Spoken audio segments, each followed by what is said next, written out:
आज हम लोग प्रोबेबिलिटी चैप्टर देखेंगे। फुल चैप्टर फुल एक्सप्लेनेशन रहेगा इस वीडियो में विद क्वेश्चंस क्लास 11 का। ठीक है, तो देखो ये chapter probability you have already red in standard 10। It means that आपको बेसिक आइडिया होगा प्रोबेबिलिटी आखिर होता क्या है। ठीक है, तो एक बार हम लोग रिकॉल भी कर लेते हैं आखिर प्रोबेबिलिटी में हमने क्या क्या पढ़ा था। ठीक है, तो देखो प्रोबेबिलिटी हम लोग डे टू डे लाइफ में चांसेस पॉसिबिलिटी की बात करते हैं। अगर मैं बोलूं कल बारिश होने की क्या चांसेस है या पॉसिबिलिटी है, तो आप क्या बोलोगे? 50-50% चांसेस है। It means it may be it may not be, हो भी सकती है नहीं भी हो सकती है। ठीक है, तो देखो कभी भी चांसेस पॉसिबिलिटी की जहां बात आती है ना, उसको अगर हम लोग एक वैल्यू असाइन कर देना तो वही है probability. Got it? It means that whenever we assign value to these possibility or chances is probability, or we can also say that the measurement of uncertainty possibility is probability. ठीक है ना, probability clear हो गया आखिर है क्या। अब देखो इस चैप्टर में आपको स्टार्टिंग में कुछ टर्म्स बेसिक टर्म्स आपको जानना जरूरी है।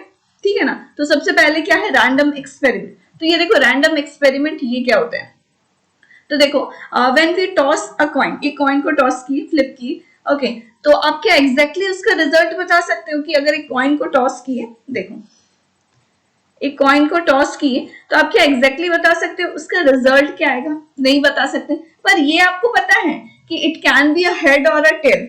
हेड आ सकता है या टेल आ सकता है एक कॉइन को अगर टॉस करते हैं तो। It means that whenever we do any experiment we can not tell the exact result, then that is random experiment. Okay, तो whenever we toss a coin that is a random experiment। और suppose कर लो कि एक dice को throw किए, ludo का गोटी, ठीक है, उसको थ्रो किए है ना, तो it is also random experiment. आपको ये पता है कि क्या आ सकता है? इट कैन बी क्या क्या हो सकता है? 1 हो सकता है, 2, 3, 4, 5, 6, ये सारे वैल्यूज आ सकते हैं जब भी आप एक डाइस को थ्रो करते हो तो। ठीक है, पर आपको ये नहीं पता है, एग्जैक्ट नहीं पता है कि क्या आएगा, 1 ही आएगा या 2 आएगा या 3 आएगा। Okay, it means that you can not tell the exact result, पर ये पता है क्या क्या आ सकता है। तो ये एक रैंडम एक्सपेरिमेंट है। Whenever you toss a coin, throw a dice, या कार्ड की बात करें तो 52 कार्ड्स होते हैं, तो आपको ये पता है कि कार्ड में 52 कार्ड्स होते हैं, तो कोई उन्हीं कार्ड में से कोई ना कोई आएगा। ठीक है, तो यानी एग्जैक्ट आप उसका रिजल्ट नहीं बता सकते हो, तो वो भी एक रैंडम एक्सपेरिमेंट हो गया। समझ गए रैंडम एक्सपेरिमेंट आखिर है क्या। ओके, अब आते हैं सैंपल स्पेस, ये क्या होता है? तो देखो whenever we do any random experiment तो उसमें आपको ये पता चल रहा है क्या क्या पॉसिबिलिटी है। जैसे हम लोग कॉइन के केस में देखें कि आपको एग्जैक्ट रिजल्ट तो नहीं पता है कि क्या आएगा, है ना, पर ये पॉसिबिलिटी है कि either it is a head और अ टेल। तो अगर वो जो पॉसिबिलिटी है ना, आउटकम्स है, उसको अगर हम एक सेट में लिख दें तो वही है आपका सैंपल स्पेस। ठीक है, it means that the set of all possible outcomes that can occur in a random experiment, that is sample space। समझ में आ गया? जैसे हम लोग एक डाइस की बात करें तो डाइस में क्या क्या आ सकता है? 1, 2, 3, 4, 5, 6, ठीक है ना, तो ये सारे आपके पॉसिबिलिटी है, इसको हम लोग एक सेट में लिख दिए तो ये एक सैंपल स्पेस हो गया for throwing a dice. Okay, अगर हम एक कॉइन की बात करें तो उसमें either it is a head और अ टेल, तो इसको हम लोग एक पॉसिबिलिटी है either it will be head और अ टेल, ये आउटकम से इसको एक सेट में लिख दिए तो ये एक सैंपल स्पेस हो गया। समझ में आ गया? ये आउटकम्स को अगर हम लोग सेट में लिख दे तो ये है सैंपल स्पेस। ओके, अब आते हैं सैंपल पॉइंट। ये वर्ड आप देखोगे सैंपल पॉइंट, अब ये क्या होता है? देखो sample point it is nothing, ये कुछ नहीं है। तो देखो ये सैंपल स्पेस में आपको ये जो एलिमेंट्स दिख रहा है ना, यही है आपका सैंपल पॉइंट। तो this element of a sample space is known as sample point. Got it? It means आपको क्लियर हो गया कि अगर एक पॉइंट को टॉस किए तो वो एक रैंडम एक्सपेरिमेंट है, उसमें जो भी पॉसिबिलिटी आती है उसको सेट में लिख दिए तो एक सैंपल स्पेस है, और उसमें सैंपल स्पेस में जितने भी आपको एलिमेंट्स दिख रहे हैं तो वो एक सैंपल पॉइंट है। ठीक है, आपको तीनों टर्म क्लियर हो गया कि रैंडम एक्सपेरिमेंट क्या है, सैंपल स्पेस क्या है, सैंपल पॉइंट क्या है। ऑलवेज रिमेंबर, डाइस को थ्रो किया या फिर कॉइन को टॉस किए तो ये एक रैंडम एक्सपेरिमेंट है। जो भी पॉसिबिलिटी आती है सेट में लिख देते हैं तो उसको सैंपल स्पेस बोलते हैं, और एलिमेंट्स है सैंपल स्पेस में वो है सैंपल पॉइंट। Got it? आपको क्लियर हो गया? अब देखो इवेंट किसको बोलते हैं? इवेंट देखो ये क्या है? Any subset E of a sample space is called an event, है ना। तो देखो event E, it is a subset of a sample space. Sample space आपको क्लियर हो गया। पॉसिबिलिटीज को आप एक सेट में लिख दिए, वो एक सैंपल स्पेस हो गया। अगर मैं बोलूं एक डाइस कोई थ्रो की है ना, तो आपने क्या बोला कि इसमें क्या क्या पॉसिबिलिटी है, इट कैन बी 1 2 3 4 5 6, यही पॉसिबिलिटी आउटकम्स आ सकते हैं। ठीक है, तो एक इवेंट ले लेते हैं, getting a prime number. Okay, getting a prime number by throwing a dice. एक डाइस को थ्रो करके आपको बोलना है गेटिंग अ प्राइम आने का क्या पॉसिबिलिटी है। तो देखो पॉसिबिलिटी क्या क्या है, तो क्या क्या प्राइम नंबर इसमें 2 है, 3 5, ये सारे आपके इवेंट्स हो गए 2 3 5, क्योंकि इसमें इवेंट हम लोग क्या लिए, गेटिंग अ प्राइम नंबर। एक डाइस को थ्रो किए, गेटिंग अ प्राइम नंबर की क्या पॉसिबिलिटी है, तो these are the numbers, either it will be a 2, either it will be 2 3 5, तो ये सारे numbers हो गए ना। तो यहाँ पर हम क्या देख रहे हैं, event is a subset of, देख रहे हैं ये सारे एलिमेंट्स इसमें प्रेजेंट है by the definition of subset, जो आपके ऑलरेडी पढ़ चुके हैं सेट वाले चैप्टर में, फर्स्ट चैप्टर में। It means that E is a subset of S. तो always remember any event is a subset of a sample space. Got it, ये समझ में आ गया इवेंट क्या है। ओके, अब देखो कॉइन की बात करते हैं। तो कॉइन में तो आपको पता है, एक कॉइन को फ्लिप किए या फिर बोले टॉस किए, तो आइदर वो हेड आएगा या टेल आएगा। तो बताओ इसके सैंपल स्पेस क्या क्या हो गया, क्या क्या पॉसिबिलिटी है, either it will be a head और अ टेल। ठीक है, तो देखो आपको एक्सरसाइज 16.1 में एनसीईआरटी में आप देखोगे तो फर्स्ट एक्सरसाइज इसी पे बेस्ड है कि आपको कुछ क्वेश्चंस में एक्सपेरिमेंट गिवन है और आपको सैंपल स्पेस फाइंड आउट करना है। ठीक है ना, तो ये हो गया वन कॉइन की बात कि जब हम लोग फ्लिप किए तो ये हेड आएगा ये टेल आएगा। अब सपोज कर लो दो कॉइन को टॉस किए या दो कॉइन को फ्लिप किए, यहाँ देख रहे हो दो कॉइन को फ्लिप करते। अब बताओ क्या क्या पॉसिबिलिटी हो सकती है, अब बता सकते हो इजीली। देखो क्या क्या हो सकता है, या तो दोनों में हेड आ जाए, या एक में हेड और एक में टेल आ जाए, या एक में टेल और एक में हेड आ जाए, या दोनों में टेल आ जाए। तो ये सारे पॉसिबिलिटी हो सकती है व्हेन टॉसिंग टू कॉइन।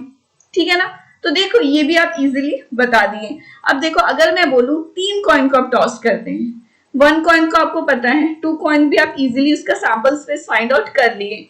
अब मैं बोलूंगी थ्री कॉइन का, बताओ तीन कॉइन को टॉस किए, अब इसका सैंपल स्पेस क्या क्या हो सकता है, या तो तीनों में हेड हो जाए, या तो तीनों में टेल हो जाए, इसी तरह से कुछ सैंपल स्पेस होंगे। ठीक है, तो इसके लिए मैं एक बहुत अच्छा इजी मेथड बताती हूँ। With the help of tree diagram you can easily find out the sample space of any coin. कोई भी कॉइन को आप टॉस करते हो, ठीक है ना, either it will be a 3 coin 4 coin 5 coin. By this method, tree diagram method जो मैं अभी बताने वाली हूँ, उससे आप इजीली फाइंड आउट कर सकते हो sample space without any confusion. कभी कभार क्या होता है ना, 3 कॉइन में लिखते हैं, कभी हेड है टेल लिख दिए तो बहुत कंफ्यूजन होता है। तो उसके लिए मैं यहाँ एक आपको इजी मेथड बताती हूँ। तो देखो ट्री डायग्राम मेथड क्या है, देखो हेड या टेल आएगा, ये आपको पता है। जब एक कॉइन को टॉस किए, दो कॉइन को टॉस किए, तो आपको यहाँ हेड टेल इस तरह से लिख देना है। ठीक है ना, यानी ये हेड है। अब देखो जैसे यहाँ तो आपको इजीली पता चल गया हेड हेड है, हेड टेल है, ये वाला sample space when tossing a 2 coin. ठीक है, तो यहाँ भी मैं ये ट्री डायग्राम मेथड बता देती हूँ फॉर 2 कॉइन के लिए। ठीक है, तो सिंपली आपको क्या करना है, हेड टेल हो गया व्हेन 1 कॉइन के लिए, 2 कॉइन के लिए आप इस तरह से हेड टेल लिख देना। अब देखो, अब पहला क्या हो गया, देखो ये दोनों को आप ले लो, ये हो गया हेड हेड इधर, अब ये दोनों को ले लो हेड टेल, ये हो गया टेल हेड इधर वाला, और इधर पे टेल टेल। तो ये आपका सैंपल स्पेस हो गया व्हेन टॉसिंग 2 कॉइन, है ना। अब हम लोग 3 कॉइन की बात कर रहे हैं, तो देखो 2 कॉइन में आप इस तरह से लिखे, 3 कॉइन में क्या करेंगे, फिर से और एक बार हेड टेल यहाँ पर दे देंगे, हेड यहाँ टेल, इसका भी हो जाएगा हेड टेल, इसका भी हो जाएगा हेड टेल, ठीक है ना, और ये वाले का भी। अब यहाँ पर देखो, एक मिनट में पेन चेंज कर देती हूँ। यहाँ देखो ये पहले क्या हो गया, हेड हेड, तो ये हेड हेड आपने लिख लिया। अब ये हो गया हेड हेड टेल, अब ये वाला होगा, लिख देते हैं यहाँ पर, देखो दोबारा से मैं लिख देती हूँ, हेड हेड हेड, ये हो गया। और क्या हो सकता है, हेड हेड टेल हो सकता है। ठीक है, अब देखो ये वाला हो गया। अब ये वाला देखो, हेड टेल हेड, ये हो सकता है हेड टेल हेड। ठीक है, और क्या हो सकता है, हेड टेल टेल, ये हो सकता है ये वाला। ठीक है ना, उसी तरह से सिमिलर इसको भी आप उसी तरह से लिखो, टेल हेड हेड हो सकता है, और क्या हो सकता है, टेल हेड टेल हो सकता है, ठीक है। अब इधर वाले में बताओ क्या क्या हो सकता है, टेल टेल हेड हो सकता है, और टेल टेल टेल हो सकता है। यानी कितने आपके आउटकम्स निकल गए, देखो 1 2 3 4 5 6 7 8, ठीक है। तो 8 आउटकम्स आ गए व्हेन टॉसिंग 3 कॉइन। क्लियर है? तो देखो ऑलवेज रिमेंबर ये ट्री डायग्राम मेथड, तो इसी तरह से आप लिखना, सबसे पहले हेड टेल लिख लेना एक कॉइन के लिए, 2 कॉइन के लिए आपने ये वाला देखा, ओके। 3 कॉइन के लिए ये यहाँ पर फिर से हेड टेल लिख देंगे। अब अगर 4 कॉइन रहा तो फिर से आपका जो लास्ट में हेड और टेल आ रहा है उसमें हेड टेल लिखेंगे, ठीक है। तो आपको क्लियर हो गया ना, by the help of tree diagram हम लोग इजीली कैसे सैंपल स्पेस फाइंड आउट कर लिए, ठीक है। तो देखो ऑलवेज रिमेंबर 3 कॉइन है, इसमें कितने आउटकम्स है, कितने पॉसिबिलिटी है, 8 है ना। यानी 2 to the power n, ये आप याद रखो ये फॉर्मूला, ठीक है। अब ये क्या मैंने लिखा है, देखो 3 बार कॉइन को टॉस कर रहे हैं ना, तो 2 to the power 3, 2 to the power 3 यानी 8 आपका आउटकम्स निकल गए, ठीक है। अब 2 कॉइन की बात की है तो यहाँ देखो, यानी 2 to the power 2 रहेगा, 2 स्क्वायर इक्वल टू 4, तो यहाँ पर देख रहे हैं 4 आउटकम्स है, और 1 कॉइन को टॉस किए तो 2 to the power 1 that is 2, यानी 2 पॉसिबिलिटी है ना। तो ये आपका फॉर्मूला है 2 to the power n whenever tossing a coin के लिए पॉसिबिलिटी क्या क्या होगी सैंपल स्पेस में। समझ में आ गया 3 कॉइन के लिए क्या क्या पॉसिबिलिटी हो सकते हैं, ठीक है। अब आते हैं एक क्वेश्चन पे, एक क्वेश्चन देखते हैं, इसमें आपको सैंपल स्पेस फाइंड आउट करना है, ठीक है। एक एक्सपेरिमेंट आपको गिवन है, क्या है देखो, क्वेश्चन रीड करो। From a group of 2 boys 3 girls 2 children are selected, find the sample space associated to these sample experiment। यानी कि आपको 2 चिल्ड्रन आपको सेलेक्ट करना है, एक ग्रुप में 2 बॉयज है और 3 गर्ल्स हैं। तो सपोज कर लो 2 बॉयज का, एक बॉयज का नाम दे देते हैं B1, एक देते हैं B2, और 3 गर्ल्स है, it means G1 G2 G3, ठीक है। तो यही आपको ग्रुप गिवन है और इसमें से आपको 2 चिल्ड्रन सेलेक्ट करना है। तो क्या क्या पॉसिबिलिटी सैंपल स्पेस हो सकता है बताओ, यहाँ पर क्या क्या पॉसिबिलिटी हो सकता है, आपको 2 चिल्ड्रन को सेलेक्ट करना है फ्रॉम दिस ग्रुप। तो देखो आइदर आप B1 B2, या तो दोनों बॉयज ही आप सेलेक्ट कर लो, तो ये हो सकता है B1 B2, ठीक है ना। और क्या क्या पॉसिबिलिटी है, या तो हो सकता है आप एक बॉय को लो और एक गर्ल को ले लो, यानी B1 G1 हो सकता है, या तो ये बॉय को ये दूसरी वाली गर्ल्स के ले लो, ग्रुप बना लो, B1 G2 हो सकता है, या फिर B1 G3 हो सकता है, ठीक है ना। अब एक बॉय और ये सारी एक एक गर्ल ले ली, अब ले लेते हैं B2, ठीक है।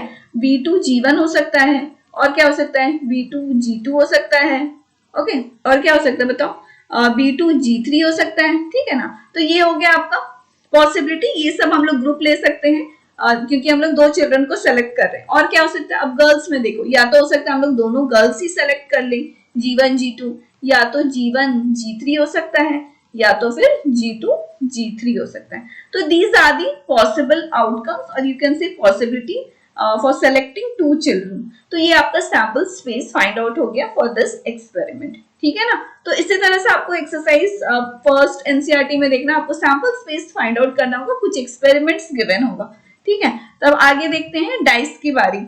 अब ये डाई आपको पता है लूडो की गोटी, उसमें आपको पता है 6 फेसेस होते हैं, है ना। देखो 6 फेसेस होते हैं और उसमें क्या क्या नंबर्स रहते हैं, 1 2 3 4 5 6, ठीक है। तो आपको पता है क्या क्या नंबर्स रहते हैं इसमें, आइदर 1 रहता है, 2 रहता है, 3 4 5 6, ये सारे नंबर्स रहते हैं, है ना। तो देखो अगर एक डाई को थ्रो किए तो अब बताओ क्या क्या पॉसिबिलिटी हो सकती है, उसका सैंपल स्पेस अब बताओ, थ्रोइंग अ डाई, ठीक है ना। तो यहाँ क्या क्या हो सकता है, 1 हो सकता है, 2 हो सकता है, 3 हो सकता है, 4 हो सकता है, 5 हो सकता है, 6 होता है, ठीक है ना। तो यही सारे आपके पॉसिबिलिटी हो सकते हैं when throwing a die. Clear है? तो बिल्कुल भी फॉर्मूलाज नहीं है इस चैप्टर में, देखो बहुत ही इजी चैप्टर है, तो बस आपको जितने भी मैं टर्म्स कॉन्सेप्ट एक्सप्लेन करी बस उसको अच्छे से समझो, ठीक है ना। चलो अब देखो, अब डाइस को क्या करते हैं ना, 2 डाइस को अब थ्रो करते हैं। अब जैसे कॉइन में 2 कॉइन को टॉस किए थे ना, अब डाई में भी हम लोग एक डाई को थ्रो किए, तो 1 2 3 4 6 ये सारे आपको सैंपल स्पेस आ गए।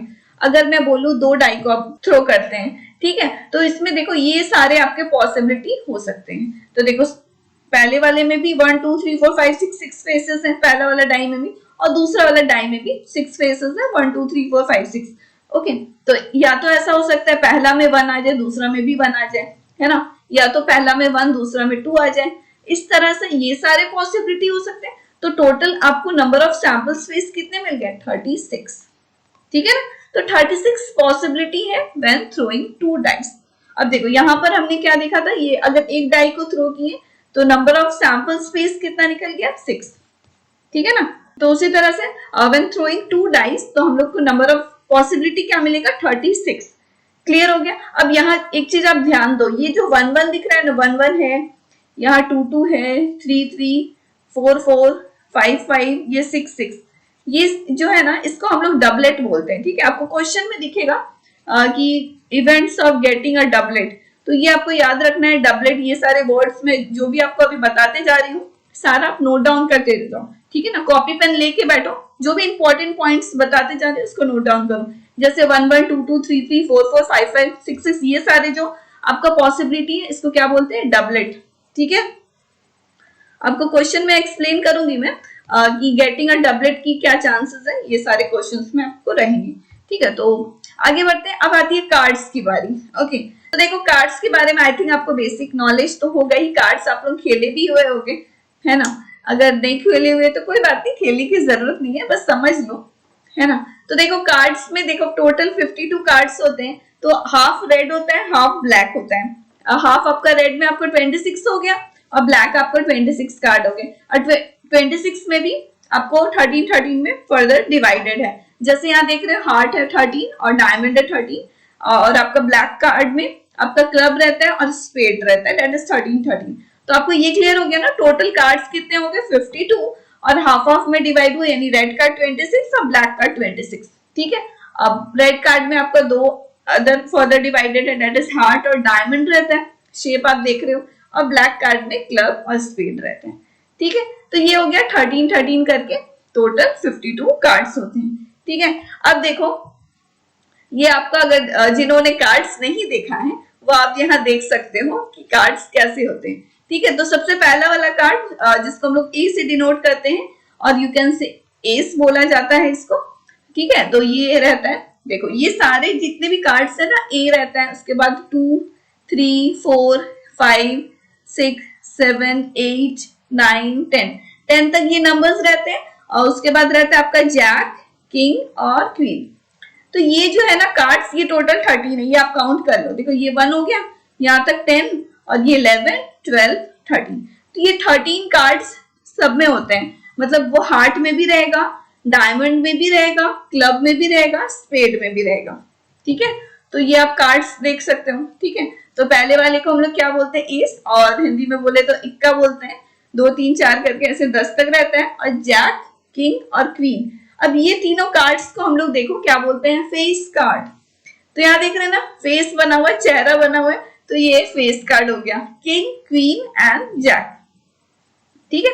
तो ये तीनों क्या हो गया? Face card, face card. तो ये देखो फेस कार्ड अगर मैं बोलूं एक डेक ऑफ कार्ड्स में टोटल कितने फेस कार्ड होते हैं, तो देखो किंग, जैक और क्वीन, ये तीनों फेस कार्ड यहाँ पर आप देखो, यहाँ पर देखो, एक मिनट में पेन चेंज कर देती हूँ। यहाँ पर देखो क्या मैंने बोला? किंग, क्वीन और जैक, इसको क्या बोलते हैं? Face card. ये फेस कार्ड तीनों में रहता है, इसमें भी रहेगा, डायमंड में भी रहेगा, आपका क्लब में भी रहेगा, स्पेड में भी रहेगा। तो आपने जैसे यहाँ पर जैसे मैंने बताया ना, ये आप देख रहे हो कि एस 2 3 4 का 10 तक रहता है, फिर जैक, किंग और क्वीन, यानी ये तीनों कार्ड को फेस कार्ड बोलते हैं। और ये आपका सब में है, हार्ट में भी, डायमंड में भी, क्लब में भी, स्पेड में भी। अगर मैं बोलूं टोटल फेस कार्ड कितने होते हैं, तो ये तीनों इसमें भी है, 3 इसमें भी है, 3 इसमें भी है, तो 3 इसमें भी है, तो टोटल कितने हो गए? 12, है ना। देखो 3 3 आप ऐड कर लो, 3 + 3 3 + 3, है ना। सब में फेस कार्ड है 3 3 करके, तो टोटल कितने हो गए? 12। यानी अगर मैं बोलूं टोटल फेस कार्ड कितने होते हैं, तो 12 face card in a deck of cards, ठीक है। तो टोटल आपको फेस कार्ड कितने हो गए? 12। तो कार्ड्स की बात हो गई, आपको क्लियर हो गया कि कार्ड्स कितने होते हैं? 52 कार्ड्स होते हैं। उसमें आपका रेड कार्ड हो गया 26, ब्लैक हो गया 26, और रेड कार्ड में आपका हार्ट और डायमंड रहता है, ब्लैक में आपका क्लब और स्पेड रहता है। आप एस समझ गए, कार्ड्स भी देख लिए जिन्होंने नहीं देखा है अभी तक, और ये हो गया आपका फेस कार्ड, ठीक है। अब आते हैं इवेंट्स की बारी। अभी हम लोग तुरंत इवेंट्स के बारे में देखे थे ना। इवेंट्स क्या होता है, क्या मैंने बताया था, that events is a subset of a sample space, है ना। तो सपोज कर लो कि एक कॉइन को टॉस किए, एक कॉइन को टॉस की, तो उसका सैंपल स्पेस क्या क्या आ जाएगा, हेड आएगा और टेल आएगा, ठीक है। तो अगर मैं बोलूं events of getting a head, उसकी क्या पॉसिबिलिटी हो सकती है, क्या मैंने बोला, ध्यान दो, events of getting a head, head आने की क्या पॉसिबिलिटी हो सकती है। देखो यहां में लिख देते हैं, ई ले लेते हैं, events of getting a head, getting a head आने की पॉसिबिलिटी क्या है, एक ही है, हेड आ सकता है, हेड, है ना, एक ही पॉसिबिलिटी है ना। तो यहाँ पर क्या देख रहे हैं, ये जो इवेंट है इसका सैंपल पॉइंट क्या है, सैंपल पॉइंट वर्ड आपको क्लियर हो रहा है, क्या मैंने बताया था, जो सैंपल स्पेस में जो एलिमेंट्स है ना उसी को बोलते हैं सैंपल पॉइंट। तो वैसा इवेंट जिसमें एक सैंपल पॉइंट हो, तो वैसे इवेंट को क्या बोलते हैं, सिंपल इवेंट। समझ में आया क्या मैंने बोला, कि अगर कोई इवेंट में एक सैंपल पॉइंट हो तो उसको क्या बोलते हैं, सिंपल इवेंट। तो जैसे मैंने बोला गेटिंग अ हेड, उसकी क्या पॉसिबिलिटी है, तो एक ही है, एक ही सैंपल पॉइंट आया ना एच, तो क्या हो गया, ये एक सिंपल इवेंट है। तो यहाँ पे मैं लिख देती हूँ ओनली वन सैंपल पॉइंट, ठीक है। देखो कोई भी एक ऐसा इवेंट जिसमें एक ही सैंपल पॉइंट हो तो उसको बोलेंगे सिंपल इवेंट। अब वन मोर थिंग, आप ये चीज ध्यान में रखो कि कोई भी सैंपल स्पेस है ना, जितने भी इसमें सैंपल पॉइंट्स है यानी जितने भी एलिमेंट्स है, तो हर एलिमेंट या फिर आप बोलो हर सैंपल पॉइंट वो एक इवेंट है ना। जैसे यहाँ इवेंट निकाले गेटिंग अ हेड, तो एक हेड आया, तो नंबर ऑफ सैंपल पॉइंट कितने निकले, एक निकले ना, तो ये सैंपल इवेंट का एग्जांपल हो गया। क्लियर है। अगर मैं बोलूं गेटिंग अ टेल, टेल आने की क्या पॉसिबिलिटी है, तो सिंपल एक ही है टी, तो वो भी एक सिंपल इवेंट है। तो क्लियर हो गया ना सिंपल इवेंट आखिर है क्या। अब देखो ये कंपाउंड इवेंट्स पे आते हैं। कंपाउंड इवेंट्स क्या होते हैं, अब देखो सपोज कर लो टॉसिंग टू कॉइन, दो कॉइन को टॉस करते हैं, तो बताओ क्या क्या सैंपल स्पेस मैंने बताया था, हेड हेड आ सकता है, हेड टेल आ सकता है, टेल हेड या फिर टेल टेल। तो ये सारे आपके पॉसिबिलिटी है, सैंपल स्पेस हो गया। ओके, अब देखो कंपाउंड इवेंट्स किसको बोलते हैं, एक इवेंट लिखते हैं, event of getting at least one head, ठीक है। अगर मैं बोलूं एक हेड आने की क्या क्या पॉसिबिलिटी है, बाई थ्रोइंग टू कॉइन, और यू कैन से बाई फ्लिपिंग और टॉसिंग टू कॉइन, दो कॉइन को टॉस करें तो क्या क्या पॉसिबिलिटी हो सकती है। तो दो कॉइन को टॉस किए, क्या क्या पॉसिबिलिटी हो सकती है बताओ। देखो यहाँ पर ये वर्ड लिखा एटलीस्ट, देखो अभी जितने भी वर्ड्स मैं बताते जा रही हूँ ना वो सब मैंने जैसे बोला आप नोट डाउन कर लो, जैसे डबलेट वाला बताया था वो भी। अब ये एटलीस्ट, एटमोस्ट और एग्जैक्टली, ये तीन वर्ड है, आपको बार बार क्वेश्चंस में देखने को मिलेगा, तो ये इसमें थोड़ा कंफ्यूजन होता है, तो ये आप ध्यान से देखना। देखो एटलीस्ट वन हेड की बात करी गई है ना, एटलीस्ट वन हेड यानी कम से कम वन हेड होना चाहिए, उससे कम नहीं, वन हेड से ज्यादा भी हो सकता है, यानी दो हेड भी ले सकते हैं, ठीक है। तो इसमें क्या क्या पॉसिबिलिटी होगी, getting at least one head, one head में देखो या तो हेड टेल हो सकता है, टेल हेड हो सकता है, या तो दोनों हेड हो सकता है। तो ये सारे आपके पॉसिबिलिटी हो गए गेटिंग वन हेड। तो जैसे मैंने बोला गेटिंग एटलीस्ट वन हेड ना, एटलीस्ट वर्ड में मैं जोर डाल रही हूँ तो वो आप ध्यान दो, ठीक है ना। एटलीस्ट मतलब कि कम से कम एक हेड, उससे ज्यादा भी हो सकता है, दो हेड भी ले सकते हैं, ठीक है। तो ये सारे आपके पॉसिबिलिटी हो गए ना। तो बताओ इसमें सैंपल पॉइंट्स कितने हैं, यहाँ पर क्या देख रहे हैं, तीन सैंपल पॉइंट है ना, इट मींस ये कंपाउंड इवेंट है। समझ में आया। तो ऑलवेज रिमेंबर, कभी भी एक कॉइन को टॉस किए तो इट्स अ रैंडम एक्सपेरिमेंट, और जो भी पॉसिबिलिटी आया वो एक सैंपल स्पेस है, और एलिमेंट्स जितने भी हो गए वो सैंपल पॉइंट है।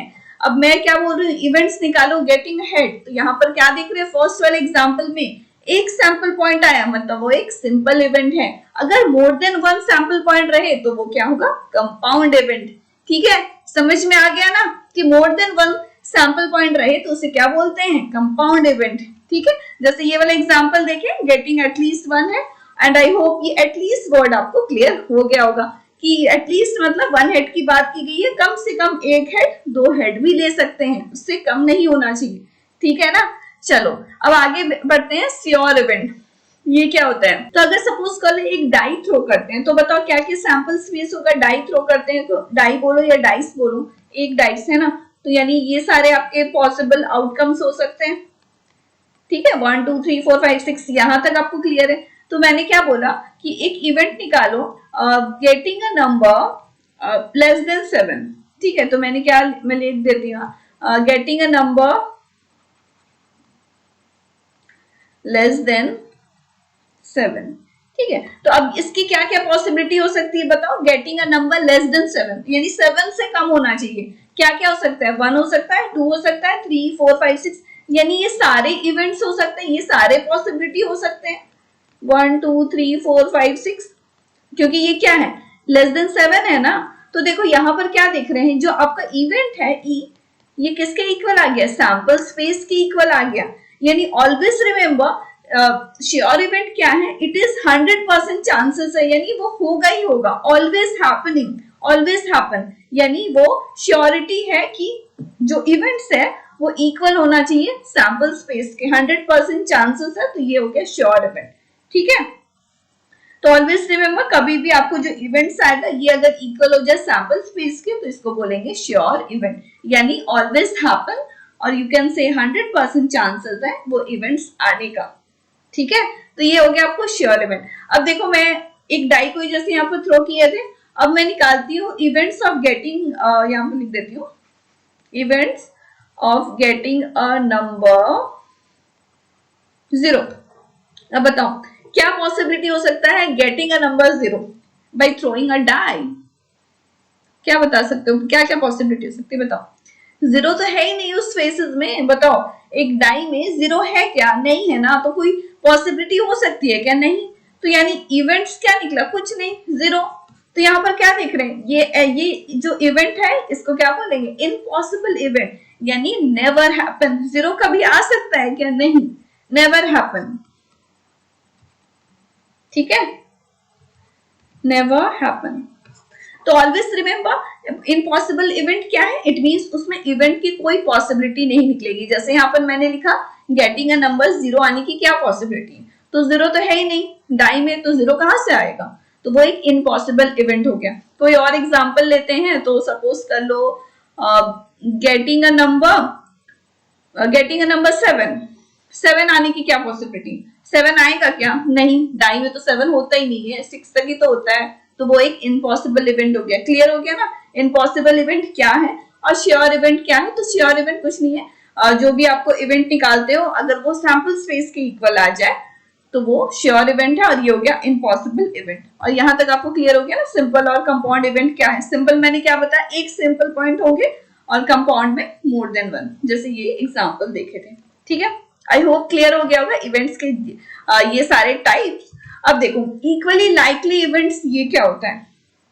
देखो ये क्या होता है, तो सपोज करो फिर से एक डाई को ही थ्रो करते हैं, 1 2 3 4 5 6 ये सारे आपका पॉसिबिलिटी हो सकता है एक डाई को थ्रो किए तो, है ना। तो अगर मैं बोलूं 1 आने की क्या चांसेस है? इवेंट्स ऑफ गेटिंग 1 या events of getting 2, events of getting 3 4 5 6 ये सारे। तो इसमें क्या देख रहे हैं, जो भी नंबर की जितने भी नंबर्स हैं या सैंपल पॉइंट्स आप बोल दो, तो उसकी पॉसिबिलिटी आने की इक्वल है सब में। जैसे 1 आने की क्या पॉसिबिलिटी? 1 है।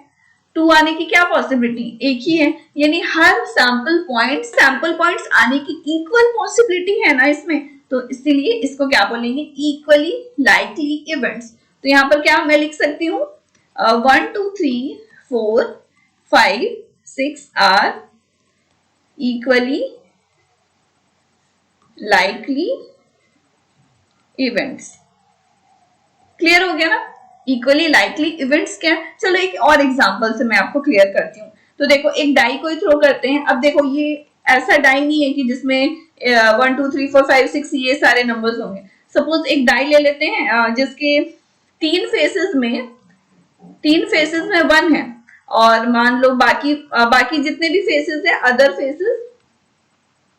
अदर फेसेस में आपका ये सारे नंबर है 2 3 4।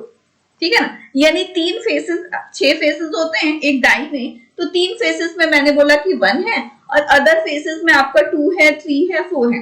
तो आपको सैंपल स्पेस क्या क्या आएगा बताओ? 1 2 3 4 ये आ जाएगा। अब मैं बोलूं कि events of getting a head, sorry getting one, events of getting a number one, ठीक है। अब बताओ यहाँ पर क्या देख रहे हैं, 3 फेसेस में 1 है, यानी कि 1 आने की चांसेस ज्यादा है ना इसमें बाकी के कंपैरिजन में 2 3 4 के, क्योंकि 3 फेसेस में 1 है। तो ये इसको क्या बोल सकते हैं, इक्वली लाइकली इवेंट्स नहीं, इसमें क्या देख रहे हैं, 1 आने की चांसेस ज्यादा है, ठीक है। तो ये हो गया अनइक्वली लाइकली इवेंट्स।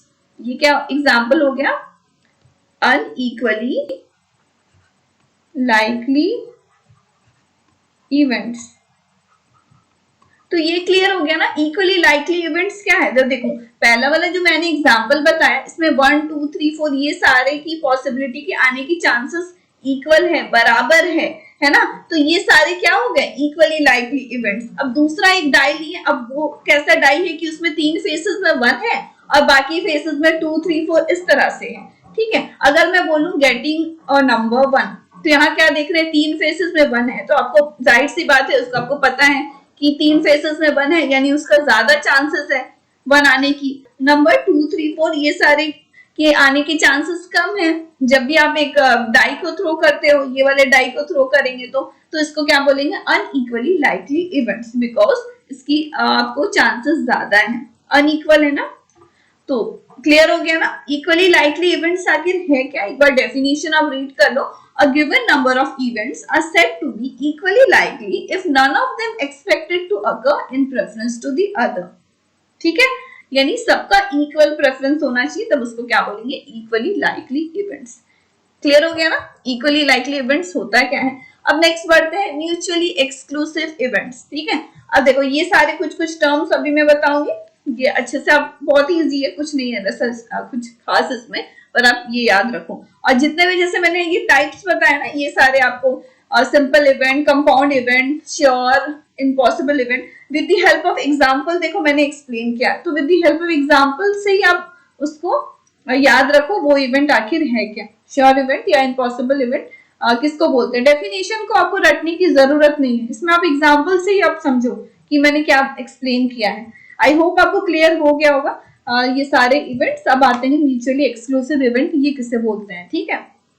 तो देखो यहाँ पर अगर सपोज करो एक डाई को फिर से थ्रो किए है ना, तो ये आपको सैंपल स्पेस आ सकता है 1 2 3 4 5 6।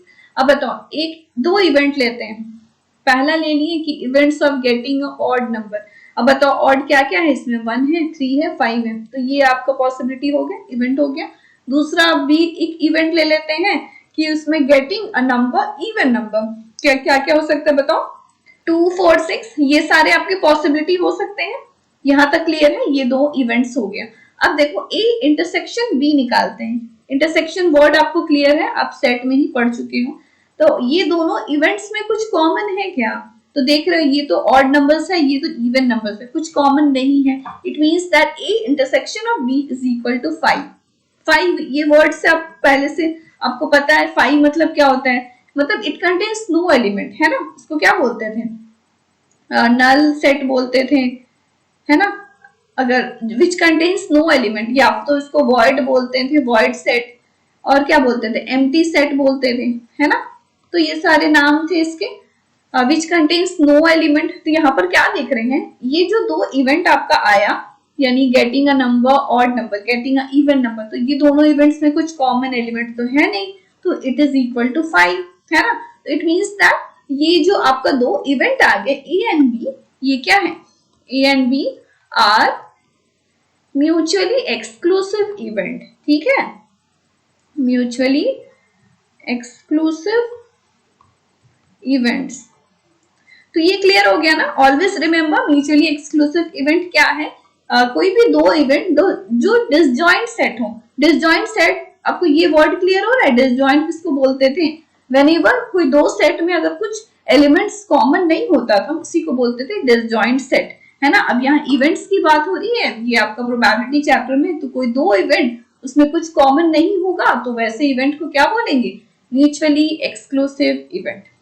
समझ में आ गया म्यूचुअली एक्सक्लूसिव इवेंट आखिर है क्या, ठीक है। तो बहुत इजी छोटा छोटा आपका टर्म्स है, तो आपको ये याद रखना होगा, ठीक है ना। चलो अब आते हैं एग्जॉस्टिव इवेंट। ये क्या होता है?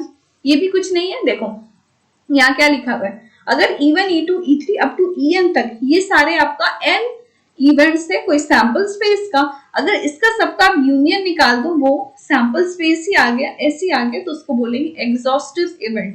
तो ये क्लियर हो गया कि आपका ये है क्या। तो देखो सपोज करो एक एग्जांपल ले लेते हैं, फिर से एक डाई को थ्रो करते हैं, ठीक है। तो सपोज कर लो क्या क्या सैंपल स्पेस में आपका पॉसिबिलिटी है, ये सारे 1 2 3 4 5 6 है ना। तो इसमें अगर सपोज कर लो E1 ले लेते हैं आपका गेटिंग अ नंबर, पहला वाले एग्जांपल ले लेते हैं गेटिंग अ ऑड नंबर।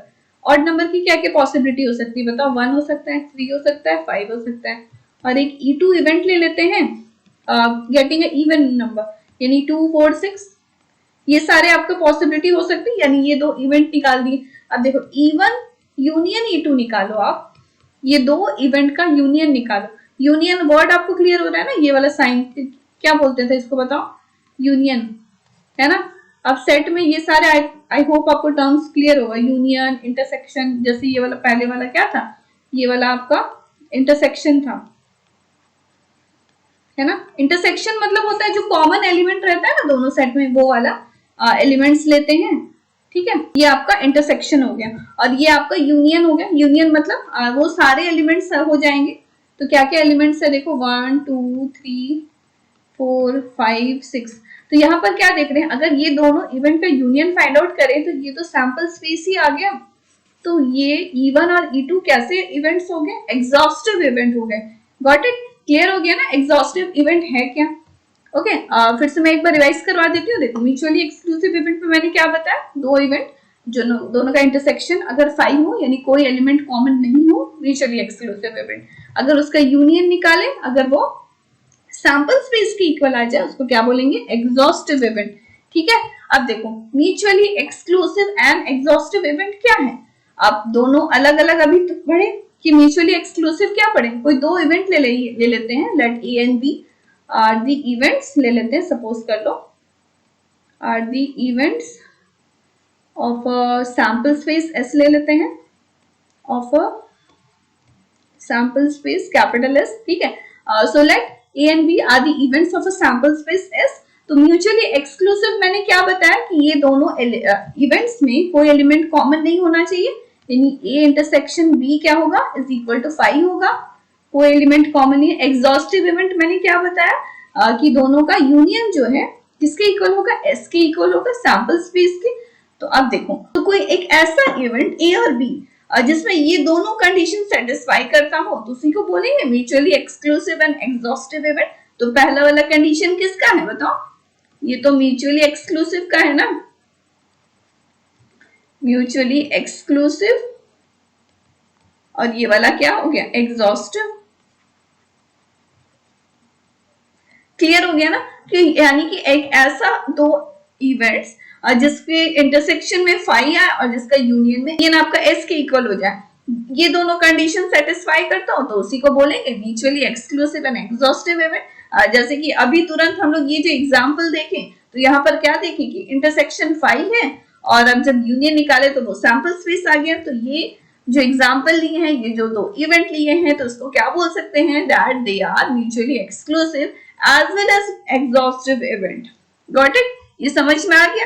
अब आगे बढ़ते हैं next, independent events and dependent events किसको बोलते हैं। तो देखो इंडिपेंडेंट इवेंट्स और डिपेंडेंट आपको वर्ड से ही क्लियर हो रहा है। इंडिपेंडेंट मतलब कोई which does not depend on any other event, तो उसको इंडिपेंडेंट बोलेंगे। डिपेंडेंट हो गया कोई दूसरे अदर इवेंट पे डिपेंड करेगा, तो वो हो गया डिपेंडेंट इवेंट्स। ठीक है। सो डेफिनेशन एक बार रीड कर लेते हैं क्या है। देखिए टू इवेंट्स, कोई दो इवेंट ले लेते हैं, A and B are said to be independent if the occurrence of one does not depend on the occurrence of the other, then it is known as independent event। और dependent event कब होगा, when two events are not independent, उसको क्या बोलेंगे, dependent events. ठीक है। तो आपको एग्जांपल से अच्छी तरह से मैं आपको क्वेश्चंस में क्लियर कराऊंगी इंडिपेंडेंट और डिपेंडेंट इवेंट्स क्या है। आई होप आपको क्लियर हो गया होगा ये डेफिनेशन इंडिपेंडेंट और डिपेंडेंट इवेंट्स है क्या, और हम एग्जांपल्स में क्वेश्चंस में देखेंगे, आपको वहां अच्छे से और क्लैरिफाई हो जाएगा। ठीक है ना। अलजेब्रा ऑफ इवेंट्स, इसमें सबसे पहला है आपका कॉम्प्लीमेंट्री इवेंट्स। ये क्या होता है, तो देखो कॉम्प्लीमेंट्री इवेंट्स, देखो कॉम्प्लीमेंट्री वर्ड से ही आपको क्लियर हो रहा होगा। कॉम्प्लीमेंट्री वर्ड आप पहले ही सुन चुके हो, कहाँ सुने बताओ? सेट्स वाले चैप्टर में, फर्स्ट चैप्टर में कॉम्प्लीमेंट्री या कॉम्प्लीमेंट सेट के बारे में पढ़े थे ना। तो यहाँ भी वही चीज है, कॉम्प्लीमेंट्री इवेंट्स, ये भी वही है, समझ लो।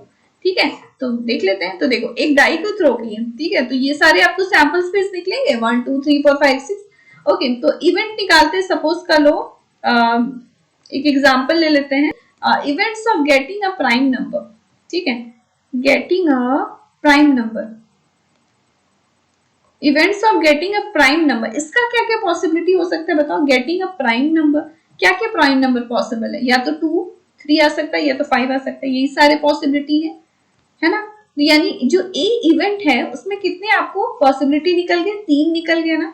अब ये कॉम्प्लीमेंट्री इवेंट्स, देखो क्या कॉम्प्लीमेंट्री इवेंट को, कोई भी सेट का हो, कोई भी इवेंट का हो, या इवेंट की बात कर रहे हैं, तो उसको हम लोग कैसे डिनोट करते हैं? ए बार से या तो ए डैश से। कॉम्प्लीमेंट्री इवेंट्स क्या हो गया? ए बार या फिर हम लोग ए डैश से इसको डिनोट करते हैं। ठीक है, देखो एक इवेंट निकाले हैं गेटिंग अ प्राइम नंबर, तो these are the possibility, either it will be 2 3 4, यानी नंबर ऑफ पॉसिबिलिटी क्या है? 3 है। ठीक है, तो देखो ए बार क्या हो जाएगा? Which is equal to sample space minus of A, यानी सैंपल स्पेस में ये सारे एलिमेंट्स को आप हटा देंगे, तब क्या हो जाएगा? कॉम्प्लीमेंट्री इवेंट्स निकल जाएगा। सेम देखो कॉम्प्लीमेंट्री सेट की तरह ही है। कॉम्प्लीमेंट्री सेट में आप क्या करते थे? वो सेट में, यूनिवर्सल सेट में वो वाले एलिमेंट्स को हटा के बाकी जो एलिमेंट्स रह गए वो आपका कॉम्प्लीमेंट्री सेट्स हो जाते थे। सिंपली वही है, समझ लो कॉम्प्लीमेंट्री इवेंट, यानी सैंपल स्पेस में ए वाले आपको पॉसिबिलिटी हटा दो, बाकी सारे एलिमेंट्स क्या क्या आ गया बताओ? 1 आ गया, 2 3 यहाँ पर है, 4 6, 1 2 3 4 5, हाँ, तो आपका कॉम्प्लीमेंट्री इवेंट्स ये हो गया ए बार। ठीक है, तो नंबर ऑफ कॉम्प्लीमेंट्री इवेंट्स कितने हो गए? 3 हो गए। इट मीन्स यहाँ पर हम लोग क्या बोल सकते हैं? दैट इज ए बार, और we can say A dash is a complementary event of E. ठीक है, क्लियर हो गया कॉम्प्लीमेंट्री इवेंट क्या है। अब आगे बढ़ते हैं, द इवेंट ए और बी। देखो ये वर्ड आपको कहीं भी दिखेगा, और मतलब होता है यूनियन। ठीक है ना, और मतलब क्या होता है? यूनियन, यानी द इवेंट ए और बी, यानी ए यूनियन बी आपको फाइंड आउट करना है। ये इवेंट को क्या बोल देंगे? द इवेंट ए और बी। तो सपोज कर लो जैसे यहाँ पर हम लोग एक डाई को टॉस किए थे ना, getting a number, prime number लिए थे। इन द सिमिलर वे यहाँ भी एक काम करते हैं, इसको मैं एक एग्जांपल से एक्सप्लेन करती हूँ। द इवेंट ए और बी, एक डाई को टॉस करते हैं, थ्रो करते हैं। ओके, एक डाई को थ्रो किए, तो ये आपका सैंपल स्पेस हो गया। ए ले लेते हैं, events of getting a prime number. Prime number बताओ क्या क्या है? 2 3 5।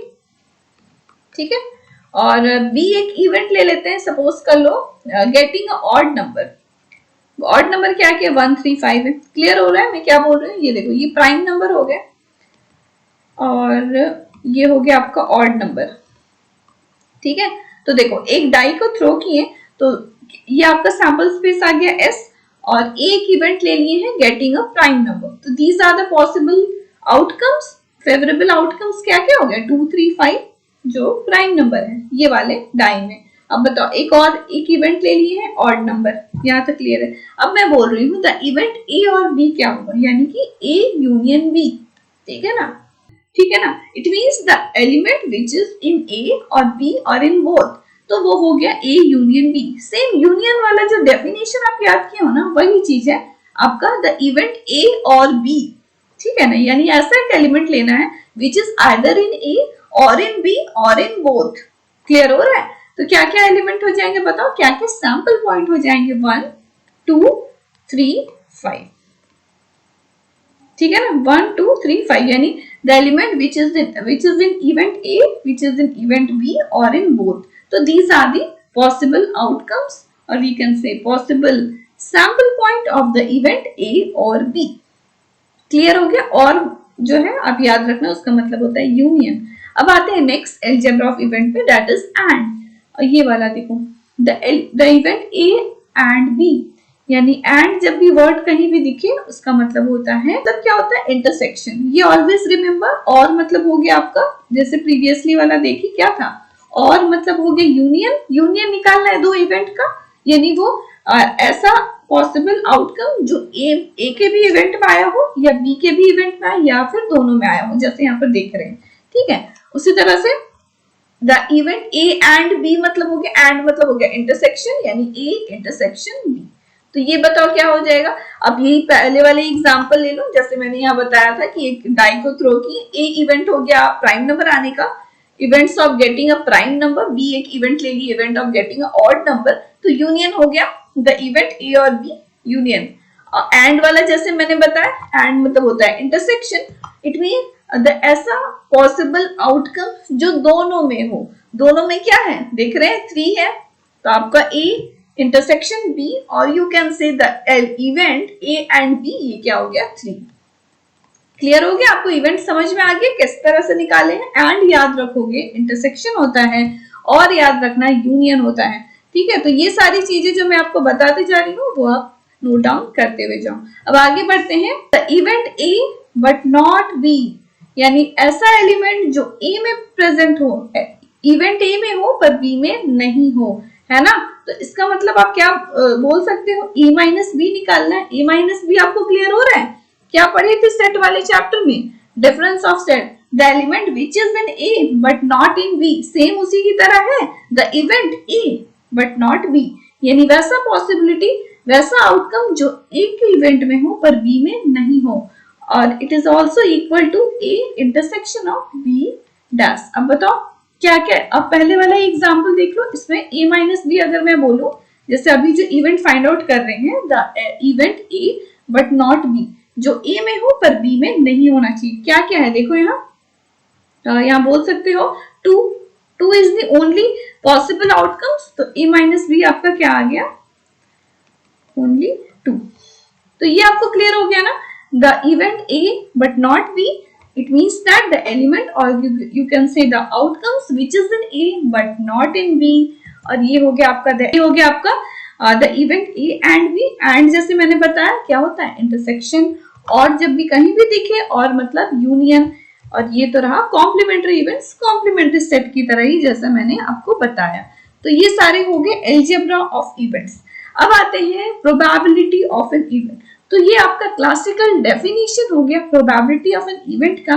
क्या होता है, सबसे पहले आप देखो, it is denoted by capital of P और E आपका कोई इवेंट हो गया, and this is equal to number of favourable outcomes. देखो, number of favourable outcomes divide by total number of possible outcomes. तो जब भी आप कोई भी इवेंट निकाल रहे हो ना, जैसे अभी तक हम लोग इवेंट निकाले, अभी तक हम लोग जैसे इवेंट निकालते हुए आए ना, जैसे ये सारे निकाले हम लोग, events of getting a prime number, events of getting a odd number, तो these are the favourable outcomes. अब इसका नंबर कितना है, नंबर मतलब कि कार्डिनल नंबर, इसके कितने आउटकम्स आ रहे हैं देख रहे हैं, 2 है, 3 है, 5 है, यानी नंबर ऑफ एलिमेंट्स कितने हैं, 3 है ना। तो यही आपका ये है नंबर ऑफ फेवरेबल आउटकम्स, और डिवाइडेड बाय रहता है total number of possible outcomes, यानी सैंपल स्पेस जो आप निकाले थे उसमें कितने एलिमेंट्स हैं, है ना, कितने सैंपल पॉइंट है। तो which is probability of any event, it is equal to number of event equal to number of favorable outcomes or divide by number of elements in the sample space, or you can say total number of possible outcomes. I hope ये formula clear हो गया होगा। बस इसमें जैसे मैंने बताया वो ज्यादा फॉर्मूला बिल्कुल भी नहीं है, बस आपको जितने भी टर्म्स और कॉन्सेप्ट मैं समझा रही हूँ वो आपको क्लियर होना चाहिए, ठीक है ना। चलो आगे बढ़ते हैं। नेक्स्ट है इन favour of event and odd against of event. ये क्या होता है, तो सपोज कर लो एस कोई सैंपल स्पेस ले ली है ना, और सपोज कर लो ई कोई इवेंट आ गया, आपका कुछ भी है इवेंट है, तो सपोज कर लो ये सारे जितने भी इसमें सैंपल पॉइंट्स है ये टोटल हम लोग ले लिए m है, और ई डैश आपको पता है ई डैश क्या होता है, इसका कॉम्प्लीमेंट्री इवेंट है, सपोज करिए वो n है, ठीक है। तो कभी भी odd in favour of event E निकालना हो तो वो क्या किसके इक्वल रहता है, m रेशियो m, यानी m बाई n की, और m इसमें क्या है, m आपका हो गया फेवरेबल आउटकम्स, यानी जब भी जैसे हम लोग इवेंट निकाल रहे थे ना वो आपका m हो गया, और n क्या हो गया, कॉम्प्लीमेंट्री इवेंट, उसमें कितने कॉम्प्लीमेंट्री इवेंट है वो, ठीक है। अब कभी भी हम लोग जब odd against of event E निकालना होगा वो किसके इक्वल रहेगा, n बाई m, ठीक है। तो ऑलवेज रिमेम्बर फेवर का जब भी रहेगा ऑड इन फेवर तो फेवरेबल आउटकम्स यानी m ऊपर रहेगा, और जब भी अगेंस्ट रहेगा तो कॉम्प्लीमेंट्री इवेंट वाला नंबर ऊपर रहेगा n बाई m, ठीक है। अब देखो प्रोबेबिलिटी ऑफ एनी इवेंट तो आपने जैसे यहाँ देखा ही क्या होता है, favourable outcomes divide by sample space.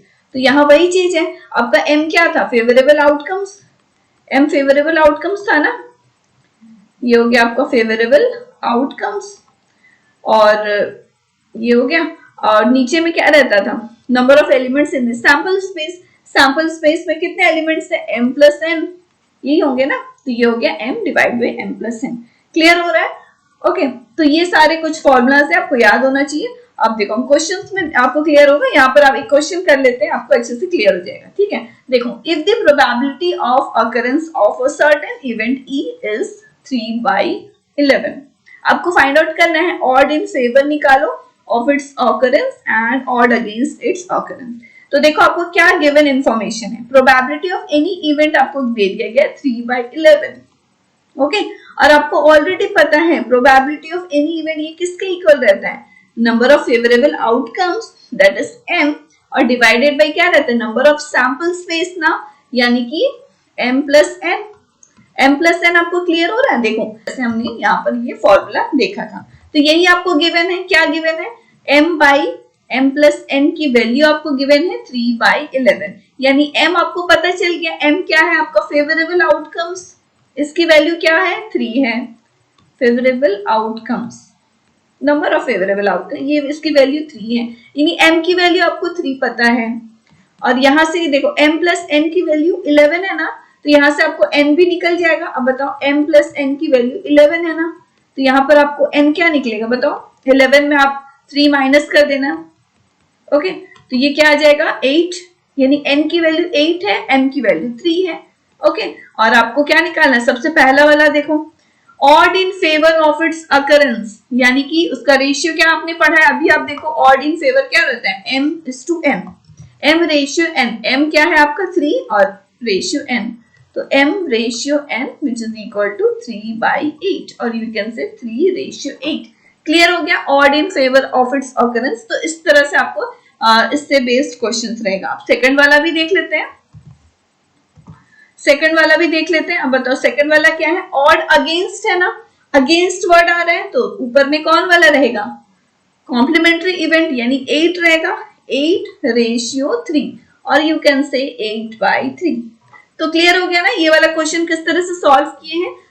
देखो क्या गिवन था, probability of any certain event आपको गिवन था, दैट इज 3/11, या m और n की वैल्यू आपको पता लग गई, यानी कि फेवरेबल आउटकम्स पता लग गया, और कॉम्प्लीमेंट्री आउटकम्स भी पता चल गया, that is unfavourable outcomes, that is n, है ना, ये क्या है अनफेवरेबल आउटकम्स है, और उसी से हम लोग रेशियो फाइंड आउट करेंगे, that is option, that is question 1 and 2 find out हो गया। तो क्लियर हो गया ना, ये किस तरह से फाइंड आउट किए, और आप क्वेश्चंस प्रैक्टिस कर लेना, आपको अच्छे से और अच्छे से क्लियर हो जाए। So hit the like button if you like it, press the bell icon also so that you get the notification। Subscribe नहीं किया तो कर लेना, अपने फ्रेंड्स से जरूर से शेयर कर दो, और टेलीग्राम चैनल पे ज्वाइन हो जाओ, there is a link in the description, और अदरवाइज इस चैनल के नाम पे आप टेलीग्राम पे सर्च करना, आपको मिल जाएगा ग्रुप, उसमें ज्वाइन हो जाओ। इस पीडीएफ्स वगैरह मिलते रहेगा, कोई भी एग्जाम से रिलेटेड मैं वहां प्रोवाइड कर दूंगी आपको, आप देख सकते हो, पहले भी बहुत सारे पीडीएफ्स अवेलेबल हैं, सो दैट उससे आप प्रैक्टिस कर सकते हो क्वेश्चन। आई होप सारी चीज आपको समझ में आ गई होगी। सो अब मिलते हैं नेक्स्ट वीडियो पे, so okay, so keep practice.